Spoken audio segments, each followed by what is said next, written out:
Արցախի տոտալ հայաթափումից հետո Ադրբեջանը չի դադարում պղծել ու ոչնչացնել Ստեփանակերտի ու մյուս բնակավայրերի հայկական հետքը։ 4000-ից ավելի հայկական պատմամշակութային հուշարձան էթնոցիդի վտանգի տակ է։ Դրանց թվում են եկեղեցիներ, խաչքարեր, դամբարանադաշտեր, պատմական գերեզմանոցներ եւ կամուրջներ։ Մշակութային ժառանգության փորձագետ Արմինե Տիգրանյանի դիտարկմամբ թիրախավորվում են հատկապես պատմական միջնադարյան հուշարձանները, որոնց թվում կան նաեւ 5-ից 17-րդ դարերի հուշարձաններ։ Ադրբեջանը շինարարական աշխատանքներ է իրականացնում Սուրբ Գրիգոր եւ Սուրբ Սարգիս եկեղեցիների տարածքում, որի արդյունքում ոչնչացվել են հնադարյան խաչքարերի բեկորներ եւ քերվել են արձանագրություններ։ Սա արդեն խորը պատմական շերտեր ունեցող ինքնության Արցախի ստեղծագործ ժողովրդի ինքնության մասին պատմող կարևոր հուշարձաններ են։ Մշակութային ժառանգության փորձագետն ընդգծում է, խաչքարերը դեռևս 2010 թվականից են ՅՈՒՆԵՍԿՕ-ի կողմից հռչակվել համամարտկային արժեք, իսկ դրանց ոչնչացումը ընկալվում է որպես հարված համաշխարհային ժառանգությանը։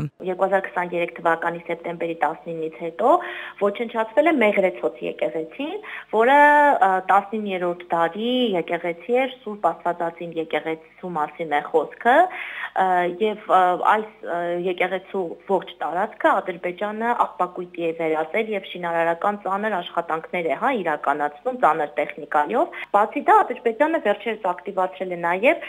Շուշի իսլամացման ծրագիրը։ Ադրբեջանի այս վտանգավոր քաղաքականության հիմքում արժեքների յուրացումն է։ Խնդիր է դրված մեր պատմական ժառանգությունը այլափոխել եւ ներկայացնել որպես ոչ հայկական։ Ադրբեջանը փորձում է Դադի վանքը, Գանձասարը, Ամարասի վանքը, Հադրութի Սուրբ Խաչ վանքը հայտարարել աղվանական։ Այսինքն այս դեպքում, թեև ի ցույց չի դնում ժառանգության կոնկրետ ոչնչացումը, չի քանդում դրանք, բայց օտարում է ինքնությունը, փորձում է կեղծել այդ արժեքների մասին իրական պատմությունը։ Փորձագետի համոզմամբ թշնամին իր վայրագությունները փորձում է արդարացնել պատրվակով, իբրև թե պատմական արդարությունն է վերականգնում։ Արմինե Տիգրանյանի ձևակերպմամբ Ադրբեջանին զսպող մեխանիզմներ գտնելու համար անհրաժեշտ է շատ ակտիվ քաղաքականություն վարել հատկապես Հագայի միջազգային դատարանի եւ միջազգային քրեական դատարանի Հռոմի կանոնադրության շրջանակում։